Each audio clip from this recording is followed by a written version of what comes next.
Okay, so good morning, guys. Or afternoon, or evening, or night, wherever you are, whenever you're watching this. Oh, something's dead on the road. I've been praying lately for actually like the last couple nights, I've been really focused in on it. But for maybe the last year or two, I've been really asking myself certain questions and trying to connect certain dots. So when I was younger, it was a lot easier for me to manifest things. It was a lot easier for me to build relationships with people. People liked me a lot more. People were more drawn to me. Like, I would be sitting somewhere and somebody would come over and want to have a random conversation. And like, that was always happening to me. I was always having like random conversations with people. And, people, they just, just liked me overall. And the older that I got, the less that started to happen, to where it's at the point now I'm just always in situations where people don't like me. And it's on purpose. I know that I'm doing it on purpose. And but I didn't realize why I was doing it on purpose. I thought I had a reason for it, but deep down inside, I knew that if that reason wasn't satisfying me, so I knew that that wasn't the reason. So I kept like asking myself, okay, so if that's not the reason, then what is the reason? Why do I keep pushing people away? I know it's because I'm hurt, but what am I hurt about? What am I still needing to heal? So I've always asked myself that question. And the first, when I was younger, obviously I needed to heal the sexual abuse that happened to me when I was a child. So I did that in my teens and my early 20s. I healed through all of that. And then I had to heal my relationship with my mom. I had to heal my relationship with my dad. And I think like my like mid 20s, late 20s were dedicated to healing the relationship with my mom. It's still not completely there, but we're making really big wins. Like we're making really big like improvements. And then so this morning, it really clicked with my like certain things with my dad really clicked, like certain conversations I've had with him and certain like things that are going on, and I'll make a separate video for that. But I say all of that to say like there are levels to healing, and I know we understand that. And but it's like it's really true. So for a while after I healed like the sexual abuse, because that was obviously the big thing, like when you think of healing, you think of like the most traumatic thing that ever happened to you. And for me, that was it. Like, it wasn't just one instance. Like, a lot of the people in my life did that to me. And so I say that to say, I always wondered, like, why me? Like, why did I have to go through all of that kind of stuff? And obviously it's for a reason and there's a lesson in it, but no one ever talks about the lesson. Like, what is the real reason why people experience sexual abuse? Because everybody experiences abuse, right? Everybody experiences it one form or another. Some people's parents are on drugs. Some people's parents leave them and don't like feed them and all this kind of like, why does one thing happen to a certain person and it's traumatic, and then another thing happens to another person and it's traumatic too, but it's different? Like, why all of these differences? Like, what is that particular thing? Like, because there's a reason why everybody doesn't experience the same thing, because there's a specific lesson for everyone. So what is the lesson in those who have experienced sexual abuse at a young age? Like those who, it just felt like you were a target, like everybody was just targeting you. And I've come to the realization of why that happens, and I want to share it with you guys. So basically, the reason why it happens is because you have this light inside of you, this pure love that just radiates out of you, and people are drawn to that. They see it. And when you're a child, you don't understand, like, most of us don't walk around, like, we don't see our aura. We don't see what other people see, especially those of us who are of the light. And I believe that all of us really are. We all start out that way. But there's some people that are just, God just puts a little extra something in you. And that's for a reason. That's so that you can go through certain lessons and come to what it is that we're talking about right now. So you have this light and people are drawn to that. And because you're a child and no one has taught you, which is also on purpose, because you need to learn how to teach. You need to teach that. Well, we live in a society where you're having to teach that to yourself, but hopefully that gets us to a point where we teach it to ourselves and then we're able to teach it to our kids so that they don't have to teach it to themselves. And so that's the whole purpose of, going through things so that you can pass that on to your kids. People think legacy is just about like financial stuff. Part of it is that. Part of that is building a business and making sure that your kids don't have to work if they don't want to. All of that is great and amazing, and it's what we all strive for. But there's also a spiritual legacy that you want to leave behind for your kids. There's a wisdom, a legacy of wisdom that you want to leave onto your kids. You don't want them to have to finally figure out how to manage their life when they're in their 50s like you did. You want them to do it when they're in their 30s, and then their kids can do it when they're in their 20s, and then hopefully we get to the point where kids are I think we are kind of already at that point. That's why we have kids that are millionaires. That's why we have Ryan's World and all that kind of stuff, because there are parents out there who have figured it out and realized that you have to teach your kids certain things. So yeah, I needed to turn there. I'm probably gonna have to. I'm kind of going off on a tangent, but I feel like all of this is necessary. So just bear with me. Let's go through the process. So where were we? So yeah, you want to leave a legacy for your family, and it's not just about the money. It's about wisdom. It's about learning the lessons of life, and you pass those on to your kids so that they don't have to suffer through the same things that you did. It's not just about making sure that they're financially set so they don't have to suffer. Sufferation comes in a lot of different ways, and most of the time it's not really even about the money. It's about the emotional stuff, and then you think it's about the money because the money is a manifestation of that. It's a manifestation of the energy that's already present. So if you're lacking money, it's because you lack certain understandings of things. And so I say all of that to say it really is a process. And I don't want to get off track with this. I want to make sure that I get out the lesson, the real. I think we kind of did. So right now it's just kind of, the extra stuff that, specific people are going to need. And so coming to that realization, okay, yes, now I remember why I brought up the whole sexual abuse thing. So when I was a kid, I didn't understand that power that I had. I didn't understand my light. I didn't understand that that's why people were attracted to me. So I thought that, they were just targeting me. I don't know. A part of me understood that, they weren't just, it wasn't my fault. I never blamed myself. I never thought that there was something that I did. I just kind of, rationalized it and said, okay, people just do bad things. There's no explanation for it. It just is what it is. It's a process. It's a lesson. They do bad things so that you can learn a lesson. But nobody was there to tell me, Rashida, the lesson is that you have a light and you need to learn how to manage it. Here's how to manage it. Now, when I have children, I'll be able to tell them that. But nobody was there to tell me that because nobody understood it. My mom probably had the same light when she was a child, and her mom.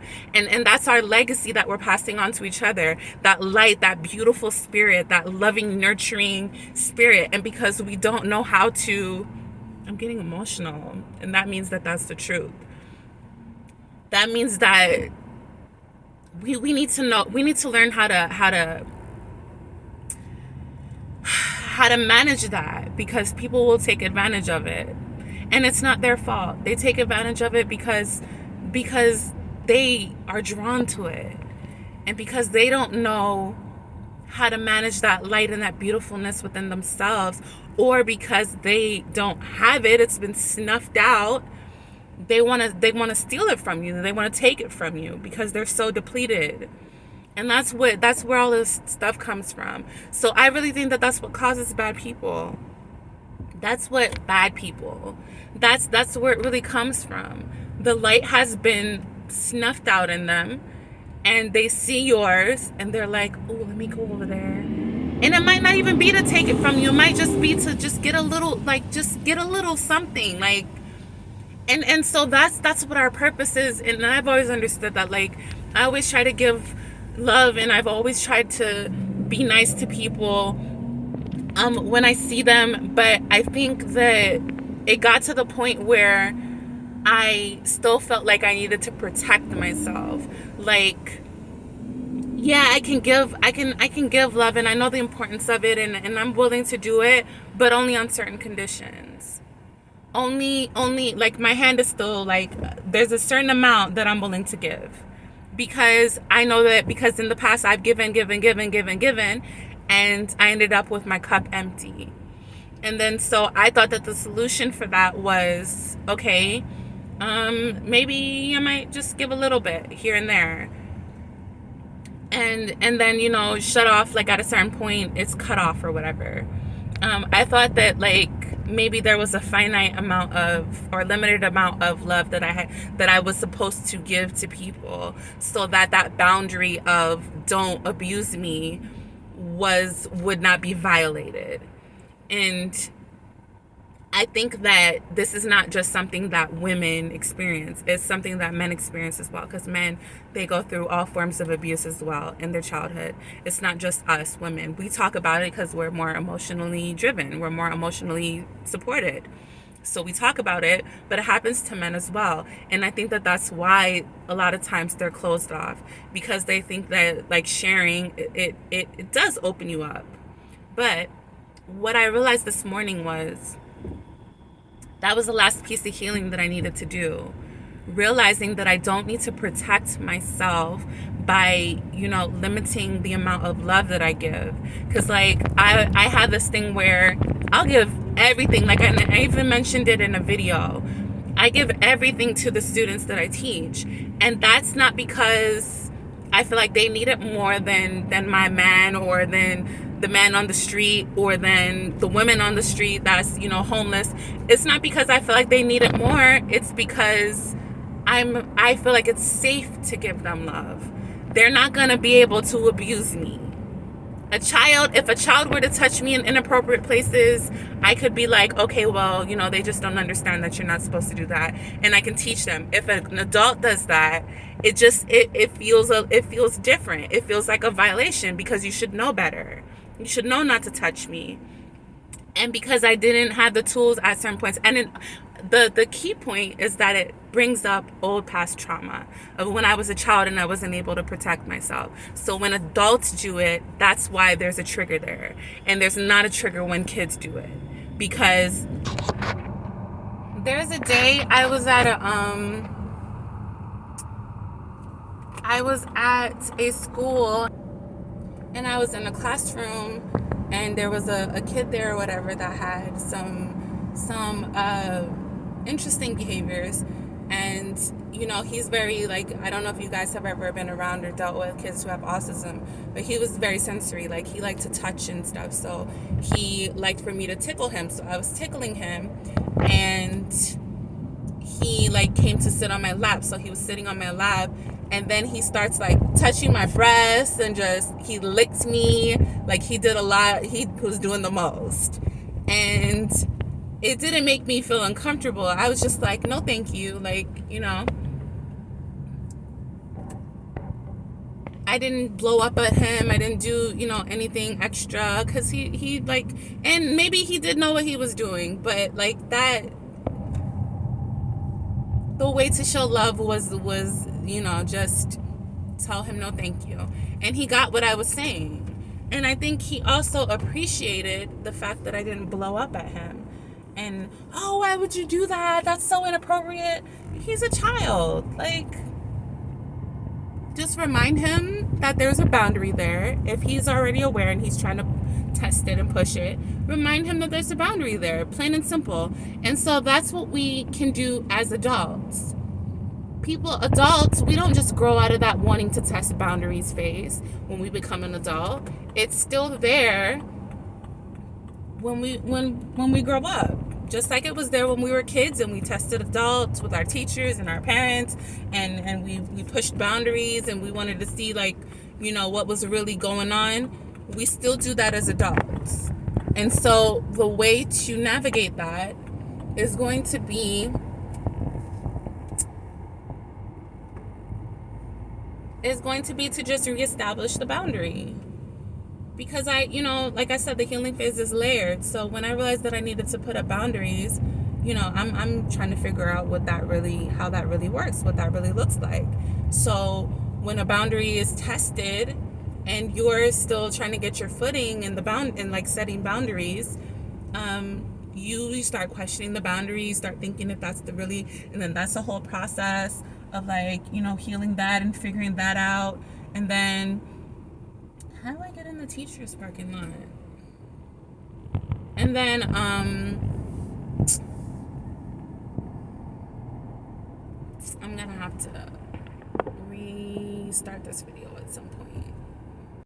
And then, so there's a connection that can be made. I'll just leave it like this so there's better lighting. There's a connection that can be made between, because I did mention in another video that I keep meeting guys that, like, I'm just making all the connections this morning. I keep meeting guys that act like children. And I am wondering why. Like, is that like because I know that there are men out there that don't act like kids. And the reason why they're acting like children is because it was to show me they're acting like children because they want to be loved like children. Like, I was just talking about how, I responded to that kid. I didn't judge him. I didn't blow up at him. I didn't, I just reminded him that there was a boundary there, and he appreciated that. That's what a lot of these men are just looking for. And I was not realizing that before, and now I'm realizing it. That's what they're looking for. And a part of me knew that, but because I didn't want to give any of them the idea that it would be okay that I wanted them, like, that I wanted to have sex, or that I didn't want to give anybody the wrong impression by just, because a lot of times you're just being nice, and then people think, like, that it's okay to, disrespect your boundaries. So I think that was what I was avoiding. And I was avoiding being re-abused again. And then so that's why I was approaching things the way that I was approaching them. And now I'm coming to the understanding and the realization that I don't have to protect myself anymore. Like, I have all of those experiences, all those lessons have prepared me with a level of protection for myself and a level of discernment for myself that that will naturally protect me. Like, before, I didn't understand, like I was talking about with the like, when somebody disrespects your boundaries, like, it further victimizes you, like, because you didn't stand up for yourself before, you just let everybody in, and then you realize, okay, I need to set some boundaries, so you set the boundaries and they still don't behave the way that you expect them to, so then you think it's something wrong with the boundary. No, it's just it's that you need to understand that just because the boundary is there, everybody's not going to respect it. You need to kind of make them, like, and how do you do that? Not by being rude and abrasive, just by reminding them that there's a boundary there. No, thank you. I don't want to be touched. Simple. And then there are some people, like, for the most part, when you respond in a very calm way and you just remind them of the boundary, they respect you for the most part. It's when you act in judgmental ways and you act aggressively and you do all of this other stuff, and both times it's redefining the boundary and showing them that there's a boundary there, but there are different ways to do it, and you're going to get different responses in those different ways. So that's why a lot of the aggressive behavior from men towards women is coming out. And I'm realizing that that's what happened with that other video when I was talking about the guy that like held me hostage and I had to run. Like, that happened because he was just looking for support. He was just looking for love. And yeah, in a lot of ways, he was trying to take advantage. But it was because he was depleted. And my purpose in that position would have been to just love him, just be there for him. Because when we were in that dynamic, everything was fine. It wasn't until I started judging him and I started, showing him that I wasn't interested in him in certain kind of ways that he lashed out at me. So it doesn't excuse the behavior, it just explains the behavior. It lets you know that that's what happens when you take a certain approach. So you need to adjust your approach to get the reaction that you're looking for. That's just simply what it means. That's what this whole thing is about. Like, interactions between men and women. It's what forget all of the extra stuff, forget how they feel about it. What is the best action for you to take to get what it is that you say that you want? If a harmonious, loving, trusting interaction with somebody of the opposite sex is what you are looking for, then you're going to have to show unconditional love. And you're going to have to support them. Like, inadvertently, they're going to realize that this relationship isn't forever. You don't have to make them realize that. It's not like an active thing. Like, yeah, people are gonna come in and they're gonna think that everybody is, for them, and they're gonna think that, everybody that they meet, they try to get in a relationship with them. There are men and women who do that. And the reason that they do that is because they're so desperate for love. They're so desperate for that companionship. That's what they're really seeking. And then once they get that, they're naturally gonna realize, you know what? Thank you for the lesson, but it's time for me to move forward. And that's what we were talking about in that video of why do they leave after you've invested everything? Because you gave them the stuff that you were there to give them. Sometimes it's the emotional support, sometimes it's the financial support, but it's all pretty much the same thing. Like we were saying before, the energy of finances is intertwined with your emotional stability, with how you think and how you feel about things. So if they fill you up, your self-esteem, they fill you up with positivity, then naturally you're going to be able to be successful financially. And then and that's why I mentioned in that video of when I was talking to the women, like, that's why I say that that's a win. When he is able to, get to a point where he's supporting himself financially, that's a win for you. That means that you fulfilled your purpose. You filled him up enough to the point where he was able to go out there and do for himself. That's what we are doing as parents. That's what we're doing. That's what mothering is. That's what nurturing is. We do that for our partners. We do that for our children. It's not one or the other. It's not we behave one way with the children and we behave one way with the parent, with the spouse. Just because somebody is an adult does not mean that they don't need love. Everybody needs it. And it's safe. It's okay to love an adult the way that you would love a child. But you have to build yourself up to that point. You have to go through the lessons, just like I had to go through all the processes and lessons that I went through in order to get to this realization this morning. Like, it's a whole thing. It's not something that happens overnight. But I'm super grateful for being able to get to this space, because it's going to change everything. It's going to change everything, and it's going to open up a lot of doors for me. It's going to completely transform my life, and I can't wait for it. And I just want that for everybody who's listening. Please share it with other people in your life. Like, that's what's going on in relationships. That's why it's so hard for us to be on the same page a lot of times, because we're thinking that showing love to a person means that you want to be with them forever. And that's not the case. Showing love to a person is just showing love to a person. Simple. And then there are boundaries that are in there. Like, love is love. Giving to somebody, you know, opening up your house to them, like being there for them, all of that is fine. You have to and also you have to decide what your boundaries are. Like, what to you is for everybody when it comes to love, and what to you is for certain people, and then you set up your boundaries.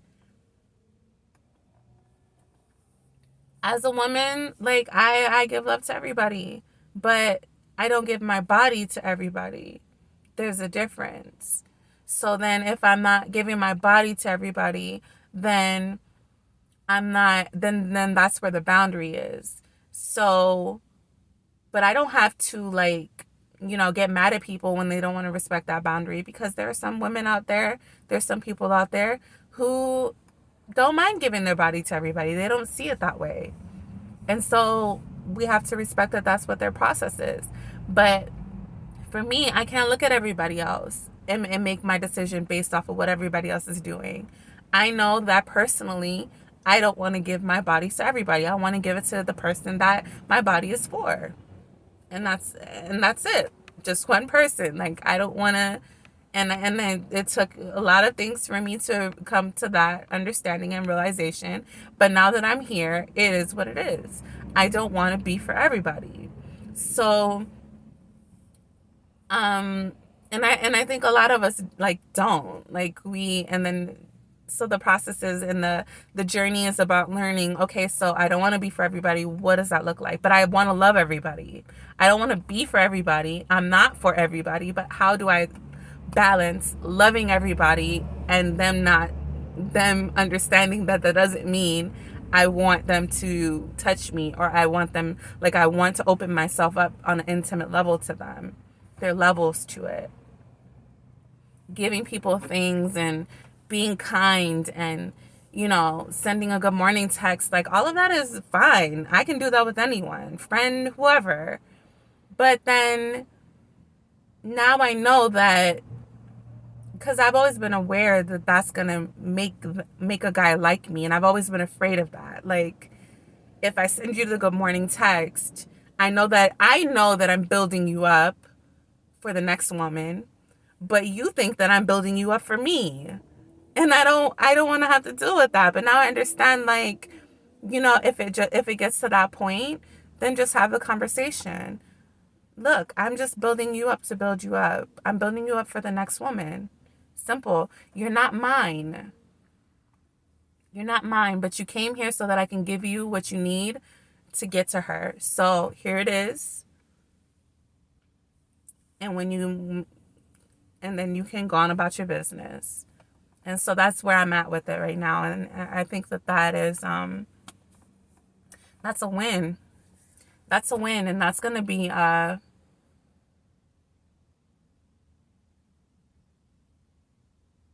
going to be a win for all of us. All right, guys. So I think that, that's all I want to say. And until next time, be well.